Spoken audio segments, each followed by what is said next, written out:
Assalamualaikum warahmatullahi wabarakatuh dan salam sejahtera untuk kalian yang beragama lain. Halo semuanya, apa kabar? Saya harap kalian dalam keadaan sehat walafiat ya. Alhamdulillah, kali ini kita dipertemukan dalam video pembelajaran tentang mata pelajaran produk kreatif dan kewirausahaan yang kali ini kita akan membahas materi evaluasi hasil kegiatan usaha. Sebelumnya, kalian sudah mempraktekkan minggu kemarin ya, untuk melakukan proses produksi dan memasarkan produk usaha. Dan kalian sudah berusaha menghitung laporan harga pokok produksi beserta laba ruginya. Hasil evaluasi kinerja keuangan yang berupa angka-angka ini dapat dihasilkan dengan bantuan alat, sedangkan penilaian deskriptif kualitatif tetap memerlukan oleh pikiran manajerial. Jadi untuk menilai kinerja keuangan usaha, manajerial perlu menyusun standar penilaian kinerja keuangan terlebih dahulu. Maka dari itu, untuk materi kali ini, kalian akan melakukan evaluasi kinerja keuangan usaha yang ditinjau berdasarkan data kuantitatif maupun kualitatif untuk menunjang pengambilan keputusan di masa yang akan datang. Setelah ini diharapkan penilaian kinerja keuangan tidak hanya menghasilkan angka saja, tetapi juga menghasilkan keputusan atau kinerja keuangan tersebut. Bagaimana cara mengukur kinerja keuangan perusahaan? Mari kita simak materi berikut ini. Baik, untuk materi kali ini memiliki tujuan pembelajaran, yaitu mengidentifikasi dan merumuskan masalah hasil kegiatan usaha, mengumpulkan data tentang hasil kegiatan usaha, mengolah data tentang hasil kegiatan usaha, menganalisis hasil kegiatan usaha, dan mengkomunikasikan tentang hasil kegiatan usaha. Untuk materinya itu sendiri, kita akan membahas beberapa materi tentang evaluasi ini. Pertama, kita akan membahas memahami laporan kinerja usaha. Nah, dalam hal ini, setiap aktivitas keuangan usaha harus dipertanggungjawabkan ya. Jadi kita perlu tahu bagaimana cara pengukuran kinerjanya, bagaimana cara mengukur laporan atau penyusunan kinerja usaha itu tersebut ya. Baik, untuk pengertian pengukuran kinerja ini menurut Harry dalam bukunya berjudul Analisis Laporan Keuangan tahun 2016 menjelaskan bahwa pengukuran kinerja adalah salah satu komponen utama dalam sistem pengendalian manajemen untuk mengetahui tingkat keberhasilan usaha dalam mencapai tujuan yang telah ditetapkan. Penilaian kinerja harus dapat mengukur tingkat kontribusi yang diberikan oleh suatu bagian atau divisi ya terhadap capaian tujuan usaha. Kontribusi tiap bagian dapat bersifat kualitatif dan kuantitatif. Kontribusi dan kualitatif, maksudnya kontribusi kualitatif itu sendiri contohnya adalah kinerja bagian akuntan dan personalia ya. Sedangkan kontribusi kuantitatif ini contohnya kinerja bagian pemasaran dan produksi. Jadi perlu kalian ingat untuk kontribusi kualitatif ini contohnya adalah bagian bagaimana ya? Kinerja bagian akuntan dan personalia, sedangkan kontribusi kuantitatif ini contohnya kinerja bagian pemasaran dan produksi. Dengan mengukur kinerja tiap bagian tersebut, pihak manajemen dapat mengetahui hal-hal yang perlu dieliminasi dan dipertahankan. Pihak manajemen dapat mengetahui aktivitas yang memerlukan berbagai tindakan perbaikan ataupun tindak lanjut. Baik. Selanjutnya kita perlu mengetahui karakteristik pengukuran kinerja ya. Untuk karakteristiknya itu sendiri atau sistem pengukuran harus sinergi dan berjalan sesuai dengan tujuan organisasi secara keseluruhan, baik tujuan jangka panjang maupun tujuan jangka pendek. Kemudian yang kedua, harus ada pertimbangan dan strategi yang tepat dalam mengukur kinerja agar biaya yang dikeluarkan untuk mengukur kinerja tidak lebih besar dibandingkan dengan manfaat yang diterima. Kemudian yang ketiga, sistem pengukuran kinerja harus mempertimbangkan akibat-akibat yang akan diterima oleh individu yang dievaluasi. Kemudian yang keempat, meminimalkan kesalahan-kesalahan yang mungkin akan terjadi saat melakukan sistem pengukuran kinerja agar dapat memberikan informasi yang akurat. Itu tadi ya. Itu tadi ada 4 karakteristik pengukuran kinerja ya, maaf. Kemudian setelah kita memahami apa itu pengertian pengukuran kinerja, karakteristik pengukuran kinerja, kita bisa tahu bagaimana membuat laporan perbandingan penggunaan anggaran dan penggunaan aktual. Yang perlu kalian ketahui, laporan perbandingan ini merupakan varian antara jumlah yang dianggarkan dengan jumlah yang digunakan oleh perusahaan selama satu periode akuntansi. Perlu kalian tahu juga, varian itu adalah perbedaan antara jumlah yang dianggarkan dengan yang digunakan. Misalnya dalam varian pendapatan, apabila jumlah aktual pendapatan lebih besar dibandingkan jumlah yang dianggarkan, maka varian pendapatan tergolong baik. Dalam varian beban, apabila jumlah aktual lebih kecil dibandingkan dengan jumlah yang dianggarkan, maka varian beban tergolong baik. Nah, contohnya seperti ini. Sebentar, agar lebih jelas saya tampilkan yang besar ya. Bisa Anda lihat di layar, ini contoh perbandingan antara laporan anggaran dan aktual laba rugi perusahaan. Di kolom keterangan ini ada pendapatan, harga pokok penjualan terdiri dari bahan baku, tenaga kerja langsung, overhead pabrik, dan total keseluruhan ini tadi ya. Kemudian margin kotor, beban administrasi, beban pemasaran, dan laba dan rugi bersih. Baik, untuk itu ada kolom di sebelah kanan ya, di atas ada aktual, ada anggaran, ada varian, dan varian persennya. Dalam persen ya. Pendapatan aktualnya 2 juta, sedangkan anggaran 2.200.000. Variannya berasal dari 2.200.000 dikurangi 200. Variannya ini berasal dari aktual dikurangi anggaran 2 juta dikurangi 2.200.000. Perlu Anda ketahui kalau di dalam kurung berarti minus ya, hasilnya minus 200. Sedangkan berapa persen? Ini kalian hitung dari varian ini dibagi anggaran dikalikan 100%. Jadi mendapatkan minus 9%. Caranya seperti itu. Kemudian bahan baku, sudah ada 600, anggaran 660, variannya 60. Berapa persen? 9%. Hitungnya tadi caranya sama, yaitu varian dibagi anggaran dikali 100%. Kemudian tenaga kerja juga 200, anggarannya 180, minusnya 20.000. Variannya minus 11%.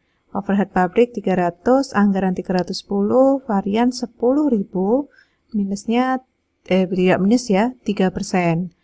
Total HPP, harga pokok penjualan ya, ini untuk aktual ada 1.100.000 dari 600 tambah 200 tambah 300. Ini juga untuk anggaran totalnya 1.150.000 dari 660 tambah 180 tambah 310. Terus ini dari varian 60.000 minus 20.000 plus 10.000 50.000. Hasilnya 50.000 ini ya. Total keseluruhan ada 4% variannya. Untuk margin kotor ini berasal dari 2 juta ini pendapatan dikurangi total HPP. Jadi setiap aktual anggaran varian rumusnya sama, yaitu pendapatan dikurangi total HPP tadi ya. Untuk pendapatan aktual 900.000, untuk anggaran 1.050.000, untuk varian minus 150.000. Kemudian beban administrasi ada 350.000, anggarannya 320, variannya minus 30.000, varian persennya min 9%. Beban pemasaran 450.000, anggarannya 410, variannya minus 40.000, variannya dalam persen min 10%. Sedangkan total laba dan rugi bersih ini ada 100.000, ada 320.000 dan minus 220.000. Variannya 67%. Ini semua total dari pendapatan ini ya, 2 juta ini dikurangi total HPP, dikurangi total dari beban administrasi dan beban pemasaran, sehingga labanya diperoleh 100.000. Anggaran juga sama, 2.200.000 dikurangi 1.150.000 dikurangi 320.000 dikurangi 410.000, hasilnya 320.000. Sedangkan ini karena terlalu banyak minus, hasilnya juga minus, seperti itu. Minus 200.000 kurangi 50.000, minus lagi 30.000, minus lagi 40.000, totalnya minus 220.000. Untuk persennya juga sama langkahnya ya, minus 9% dikurangi plus 4%, dikurangi minus 9%, dikurangi minus 10%, hasilnya minus 67%, seharusnya minus ya. Baik, itu tadi contoh perbandingan laporan anggaran dan aktual laba rugi. Nah, varian dalam tabel tersebut hanya menunjukkan angka saja ya. Format laporan umumnya seperti ini, tidak mengungkapkan banyak informasi. Informasi yang berbeda dalam tabel tersebut tidak menunjukkan alasan terjadinya varian dan juga pos-pos yang mengalami perubahan sehingga terjadi defisit. Berikut ini juga ada contoh format laporan dengan informasi angka lebih detail di tiap bagiannya ya. Ini silakan dilihat di bawahnya ini. Contoh perbandingan laporan anggaran dan bukti aktual laba rugi bagian penjualan dan pemasaran, ini khusus bagian penjualan dan pemasaran ya. Pos bebannya ada upah, komisi, pameran dagang, perjalanan dinas atau training, beban kantor, beban promosi, lain-lain, dan total. Ini tinggal di total ya, ini sangat mudah. Jadi pendapatan aktual, anggaran, varian di total langsung. Kemudian untuk jumlah varian dalam persen, penghitungannya juga sama, varian dibagi anggaran dikali 100%. Baik, itu tadi ada dua contoh tentang laporan perbandingan penggunaan anggaran dan penggunaan aktual. Ini ya, untuk pos-pos beban ini diurutkan dari yang paling tinggi biayanya ya. Jadi terlihat diurutkan paling tinggi biayanya. Upah dan komisi merupakan bagian yang paling besar porsi bebannya. Sedangkan untuk informasi beberapa pos yang meningkat biaya aktualnya dibandingkan dengan yang tidak atau yang sudah dianggarkan. Namun varian yang ditunjukkan masih belum dapat menjelaskan alasan terjadinya defisit ya. Oleh karena itu solusinya adalah dengan membuat keterangan khusus di luar tabel laporan tersebut. Nah, tabelnya seperti apa? Bisa Anda lihat. Ini tabelnya ya. Laporan pembahasan varian. Pendapatan produk. Pendapatan yang diperoleh sebesar 2.200.000, namun jumlah ini lebih kecil dari apa yang diharapkan. Hal ini karena adanya retur penjualan yang tinggi serta penggantian barang yang rusak secara gratis ya. Desain produk mengalami kecacatan yang dapat mengganggu fungsi produk secara keseluruhan. Sebaiknya, ini untuk solusinya ya, menghentikan penjualan produk ini terlebih dahulu sehingga ada instruksi dari bagian riset dan pengembangan produk. Sedangkan untuk beban bahan baku langsung, ini biaya angkut mengalami kenaikan sebab adanya kebijakan tarif baru untuk tarif pesawat. Ini solusinya sebaiknya mengambil bahan baku dari pulau yang sama sehingga biaya transportnya tidak terlalu tinggi. Kemudian beban perjalanan dinas. Beban perjalanan dinas lebih tinggi 2 juta dibandingkan anggaran sebab tingginya biaya promosi dan dari bagian promosi keluar kota karena ada tambahan biaya promosi keluar kota itu tadi ya. Jadi biayanya lebih tinggi dibandingkan anggaran yang tersedia. Kemudian beban utilitas. Ini tarif dasar listrik mengalami kenaikan dan berakibat pada naiknya beban listrik. Jadi dari laporan yang tertulis angka-angka tadi bisa disimpulkan seperti ini. Baik, itu tadi laporan tentang beberapa hal tadi. Sampai di sini saya harap Anda bisa memahami ya. Baik, kita lanjut ke materi berikutnya. Baik, selanjutnya kita akan membahas tentang pelaporan pendapatan. Untuk mengetahui varian pendapatan, kita perlu mengetahui varian harga penjualan dan varian volume penjualan. Untuk varian harga penjualan, ini pengertiannya adalah perbedaan antara harga yang diharapkan dengan harga aktual yang disebabkan oleh perubahan harga pokok atau jasa tertentu. Kita bisa hitung dengan cara varian harga penjualan sama dengan harga aktual dikurangi harga yang dianggarkan dikali harga per unit aktual, tuh ya. Sedangkan untuk varian volume penjualan ini adalah perbedaan antara jumlah unit aktual yang dijual dan unit terjual yang diharapkan dikalikan dengan harga per unit yang dianggarkan. Kita bisa menghitung dengan rumus varian volume penjualan sama dengan unit terjual aktual dikurangi unit terjual dianggarkan dikali harga per unit dianggarkan. Itu tadi ya. Berdasarkan penentuan dua varian di atas, pelaku usaha dapat membuat dua standar perhitungan varian, yaitu berdasarkan unit dan tarif. Berdasarkan perbedaan penggunaan varian tarif dan volume, varian volume itu sendiri ya. Anda bisa lihat ini ada tabel penggunaan varian tarif dan varian volume. Tenaga kerja langsung, untuk varian tarifnya selisih harga pembelian. Untuk varian volumenya selisih hasil bahan.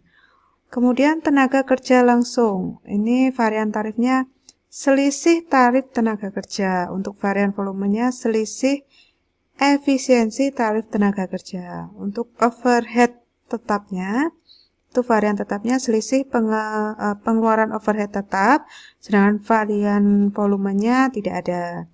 Untuk overhead variabelnya, varian tarifnya selisih pengeluaran overhead variabel, sedangkan varian volumenya selisih efisiensi overhead variabel.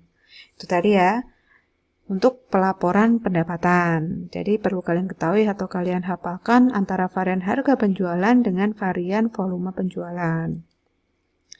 Kemudian di sini ada materi berikutnya pelaporan pengeluaran. Ini ada tabel varian laporan pengeluaran ya. Ada beberapa varian yang perlu dihitung pelaku usaha untuk melaporkan dan menganalisis hasil penggunaan keuangan usaha ya.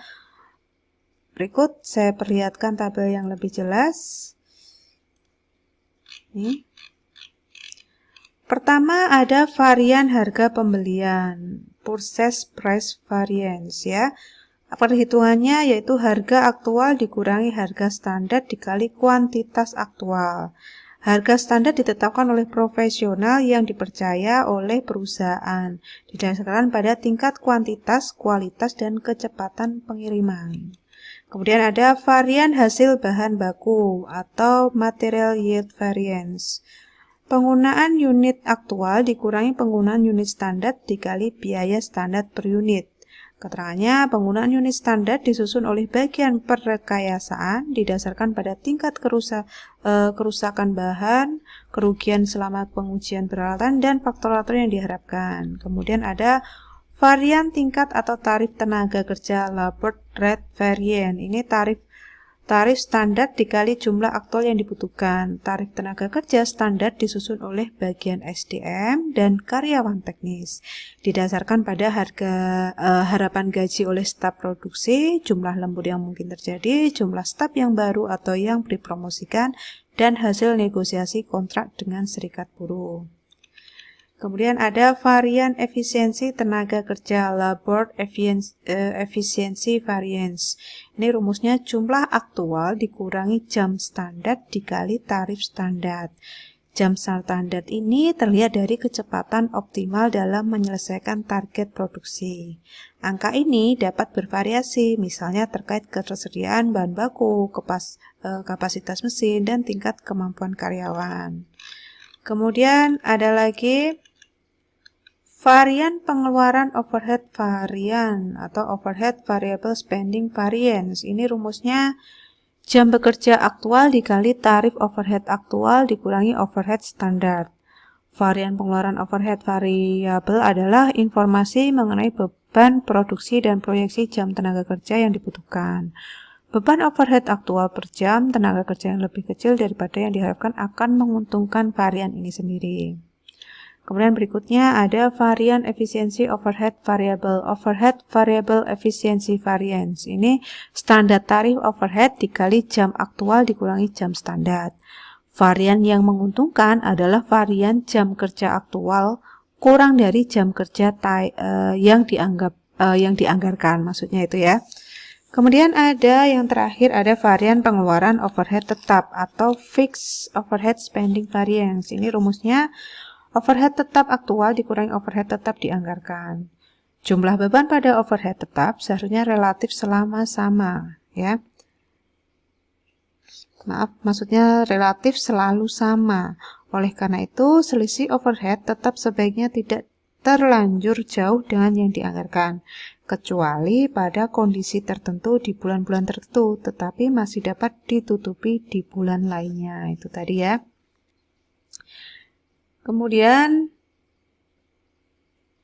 untuk berikutnya ada problematika varian. Ini ada beberapa problematika dalam menganalisis varian yang terjadi setelah dilakukan perhitungan dan perbandingan dengan yang telah dianggarkan. Pertama, penggunaan standar. Ini dimaksud untuk memperkirakan produksi beserta beban-bebannya. Standar ini diharapkan dapat dilakukan oleh seluruh bagian ataupun staf dan memaksimalkan potensi perusahaan. Kemudian ada perincian informasi. Bagian akuntansi hanya menyelesaikan laporan keuangan dan menghitung varian, namun tidak menyampaikan alasannya. Contohnya, penggunaan bahan baku yang berlebihan dapat dibujuk karena kesalahan penggunaan mesin. Hal seperti ini tidak direkam oleh bagian akuntansi, karena bagian akuntansi itu hanya menitik beratkan kepada laporan keuangan dan menghitung varian saja. Untuk masalah lainnya, mereka tidak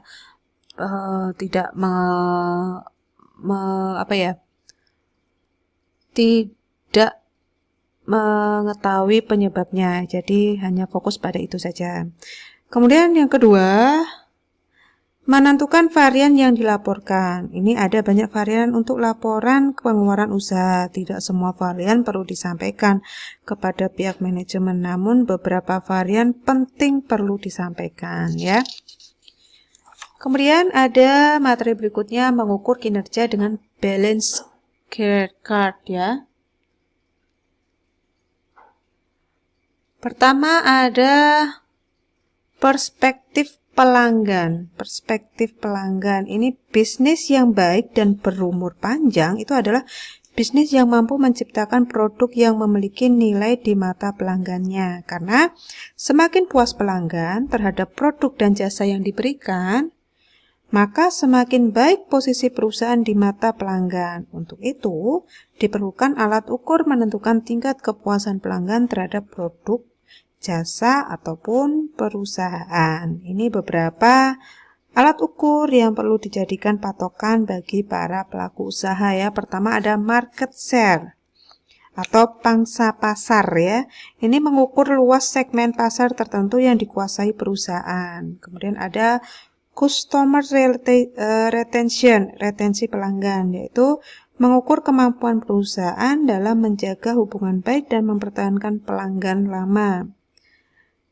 Kemudian yang ketiga ada customer acquisition, itu akuisisi pelanggan, yaitu mengukur kemampuan perusahaan dalam mendapatkan pelanggan baru. Yang keempat ada customer satisfaction, ini kepuasan pelanggan, yaitu mengukur tingkat kepuasan pelanggan terhadap pelanggan yang diberikan oleh perusahaan. Ya, tingkat kepuasan pelanggan terhadap pelayanan yang diberikan perusahaan, maksud saya seperti itu. Kemudian yang kelima ada customer profitability, ini profitability pelanggan, yaitu mengukur tingkat keuntungan yang diberikan perusahaan dari satu segmen pasar tertentu. Kemudian bagaimana yang kedua, ada perspektif proses bisnis internal. Ini inti pengembangan bisnis internal adalah untuk mencapai kepuasan pelanggan. Balance scorecard ini membantu dengan cara membagi pengukuran perspektif proses bisnis internal menjadi 3 bagian, yaitu ada proses produksi, ini ya, proses produksi, yaitu pengukuran berdasarkan proses produksi kembali kepada hasil riset mengenai kebutuhan dan keinginan pelanggan. Sebelum barang diproduksi, perusahaan harus mengetahui kebutuhan dan keinginan pelanggan. Bila perusahaan gagal mengidentifikasinya, barang yang diproduksi akan menjadi tidak laku. Secara umum, pengukuran melalui bentuk produksi dapat digolongkan menjadi 3. Pertama ada kualitas, yaitu pengukuran yang ditinjau berdasarkan segi keuangan dan non-keuangan. Kemudian ada biaya, cara mengukur dengan melihat penyimpangan biaya produksi, varian produksinya ya. Dan yang ketiga adalah waktu, penyelesaian tepat waktu adalah faktor penting untuk melihat kinerja perusahaan. Kemudian untuk jenis yang kedua ada perspektif pertumbuhan dan pembelajaran ya. Ya, proses pengiriman produk dan jasa.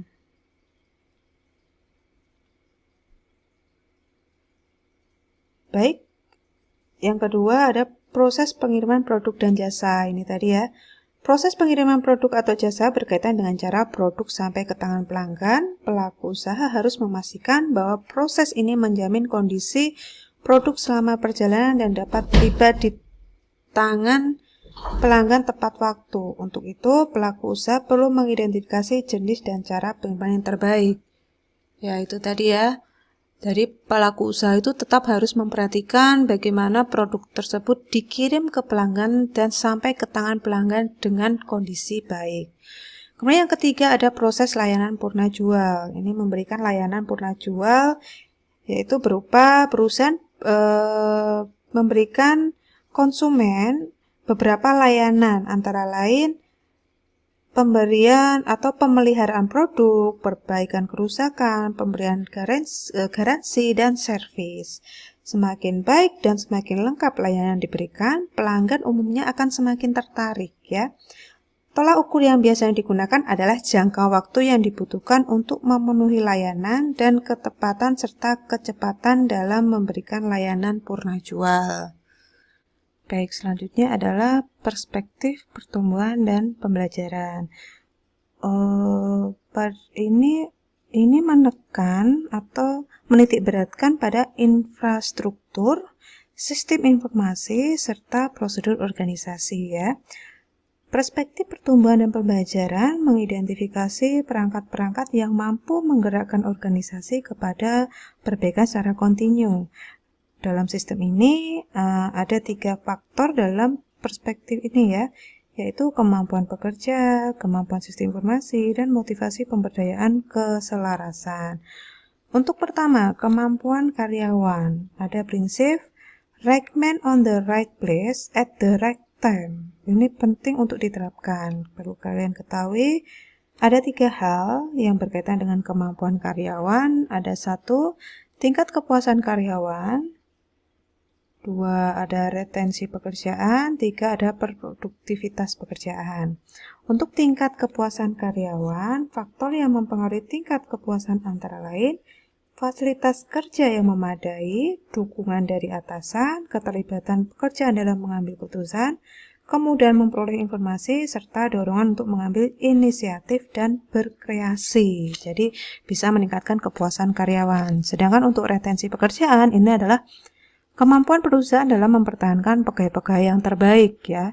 Kemudian yang ketiga adalah produktivitas pekerjaan. Ini merupakan hasil dari peningkatan kualitas, inovasi, dan perbaikan proses internal.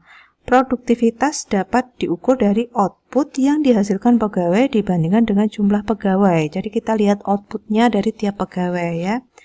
Kemudian yang kedua ada kemampuan sistem informasi. Semakin ketat persaingan dengan perusahaan lain, membuat perusahaan harus meningkatkan kapasitas dan kapabilitas tiap pegawainya. Semuanya diperlukan untuk merebut perhatian pelanggan.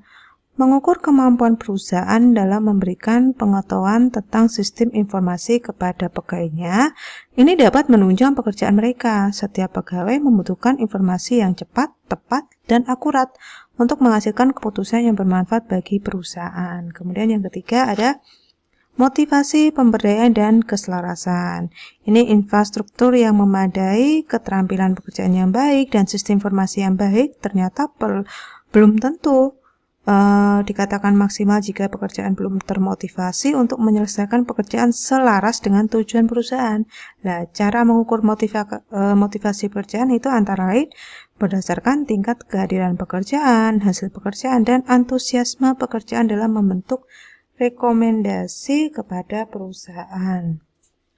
Kemudian yang terakhir ada strategi MAP.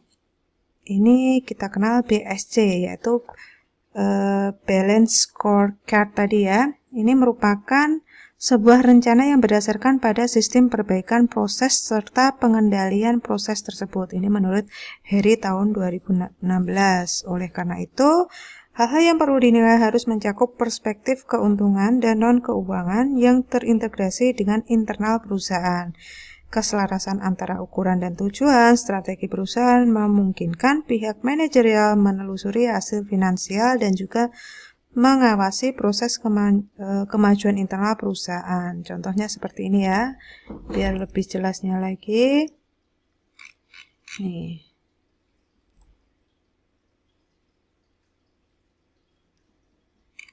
Ada pertama visi, misi, dan strategi. Ini muncul ke perspektif mitra. Ada perspektif internal, ada perspektif pembelajaran dan pertumbuhan, dan perspektif keuangan. Semua ini saling berkesinambung dan saling terkait. Jika satunya gagal, otomatis akan mengganggu sistem lainnya. Itu tadi ya. Itu beberapa materi dari saya tentang evaluasi keuangan atau evaluasi hasil kegiatan usaha. Saya harap Anda bisa memahami apa yang saya sampaikan. Untuk lebih jelasnya, silakan menyimak kembali atau membaca ulang file PDF yang sudah saya share di Google Classroom. Baik, saya akhiri materi hari ini. Wassalamualaikum warahmatullahi wabarakatuh. Terima kasih.